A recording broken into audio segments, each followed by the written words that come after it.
under skills, I'm going to go to skill analysis. Okay. Again, here's what we saw under student, what they did. This again, interpretation of the data. How many skills has a student completed? 1. Okay. And that was being able to use a text with determine the meaning of specific, domain-specific. If it lets me, it won't let me see it, but we saw it on the previous page. Using context clues and illustrations, I believe it was. Okay, so that's the skill. And again, that was a grade 6 ELA skill under subheading V, which is context clues, which is the skill is number 5 in that, and the skill itself is determine the meaning of domain-specific words or vocabulary using context clues and illustrations. Okay, so that's just skills analysis, just showing you the data again. It shows you how the student did on that skill, and again, the assessment the student took. Now, checkpoint performance. Okay, what skill or grade level or subject area, in this case we're doing geography, has the student done? Are they proficient, not proficient, not enough practice? Well, obviously there hasn't been any practice done, so they have 0% proficiency, obviously.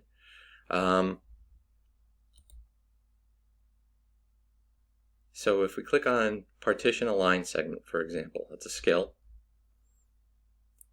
We're going to click on skill analysis.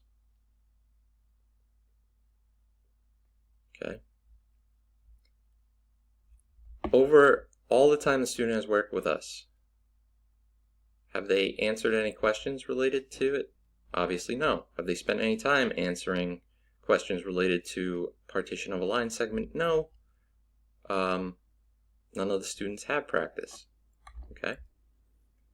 So skill analysis more or less is under skills, analytics, skills, checkpoint performance, more or less is where you can search to see what the student has done. You type in your own thing. And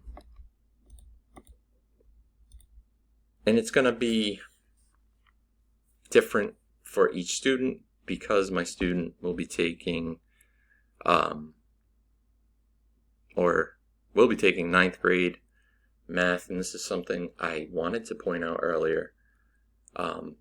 When you use the resource books for the summer that I spoke of that IXL recommends, you may want to start with the year prior before going into the following year's work. So for this student that I work with, okay, they are going to be working on skills related to 8th grade, which they've seen last year, but could help as a refresher. They will see skills in 9th grade math that are Algebra 1 skills. And they will also see skills in 9th grade math that are geography skills. And again, it will be broken down by each individual student and what their needs will be related to the subject areas they'll be going to in the fall or later this summer. So we're done with analytics skills. We're going to go to analytics scores. So I click on analytics, I click on scores, and I go to score grid. Okay. So what has my student done? Well, I'm not seeing anything. That's it. Oh! Well, look at that. Language Arts, grade 6, subheading V, context clues is the skill area. Yes, determine the meaning of domain-specific words with pictures. Again, a lot of this on IXL will bring you back to the same place or give you the same information just in a different representation. And again, we've already been to score grid. So let's check out student score chart and see what that looks like. Okay. Overall, the student's performance in the last 30 days, 1% mastery. What does that mean? They have mastered one skill out of all the skills for language arts on this grade level. Okay. If we want to see what they did exactly, okay, what they have practiced, they have done 100% correctly, and they have mastery of that skill. There are no suggested skills for this student at this time, right now, again, because we're in the early stages of this. So if I uncheck, again, what this is doing is just showing you a different interpretation of the data. So now we're going to go to skill score chart under analytics still. Lo and behold, we're seeing the same thing we just saw when we click on analytics and student score chart if we clicked practice skills. Again, you will be led to the same place different ways, so don't get alarmed. Alright, so we've already seen this, so we'll move on. Analytics questions log. Okay, select skill. I'll select language arts. I'll select grade, because I know my students are 6th grade. I'll select 6th grade. What do I want to assign? Well, student has worked on one skill in context clues. Let me continue to go with this. I see a dot here, which means he's already reached proficiency. Let me go to this skill and see what kind of questions this skill is asking for. If I click on that, it tells me that this skill is use context to identify the meaning of a word. Okay.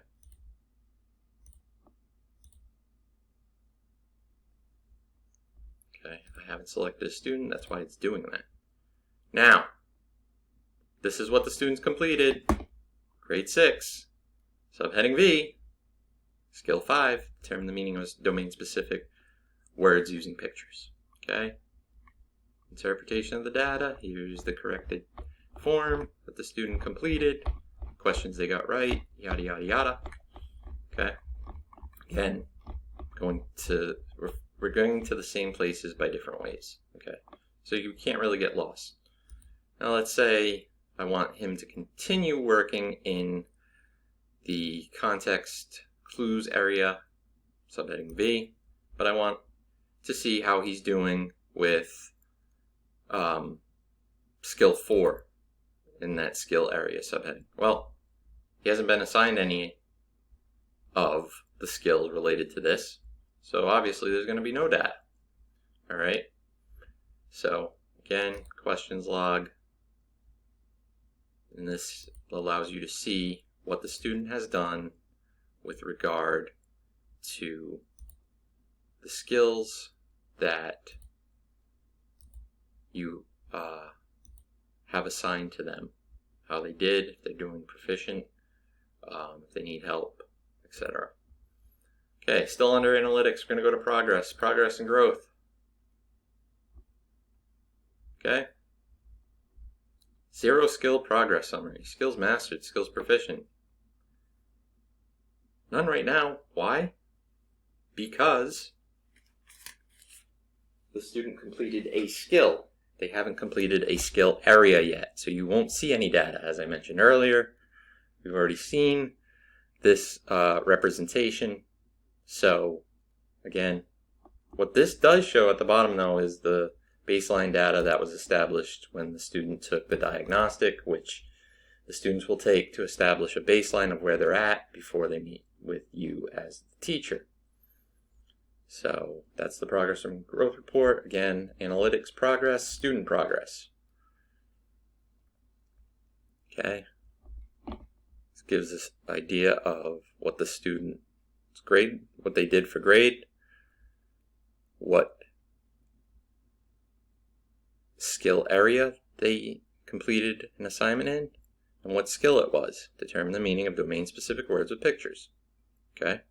If I click on this, let's see where it'll bring us. Brings us back to questions. Shows us how the student did. Okay, again, you're going to get to the same place by different means. Okay? So that's what student progress is. Lastly, analytics live. Live classroom. What does this mean? So when you assign work to a student, it shows them how many students you have who are currently working on work you've assigned to them, how many students are not working, and if your students need help in real time. Real time meaning right now. So if I have a student who's working on an assignment for me, okay, I'll see a number 1 here. If the student needs help, I will see one student needs help. I click on it. I find out who that student is. I talk to them and see what they need help with and if I can help them. Okay. And additionally, I can see what skills the students are practicing that I have assigned to them and what questions they have completed within the past hour of work. So, again, the last thing I want to talk about in this green bar for the day, teacher resources. Here you can find a plethora of information. If you are still confused, I highly suggest going to the teacher toolkit to help you better understand IXL. Again, I did the best I could to try to make this as painless as possible. If you have further questions, please contact Danny. Or I should say Danielle. If you have further questions or anything that's not clear, again, my apologies if what I showed you was not clear, but I tried to make it as simple and painless as possible. Thank you for your time, and let's have a great summer tutoring our students and getting them to reach their full potential. Thanks.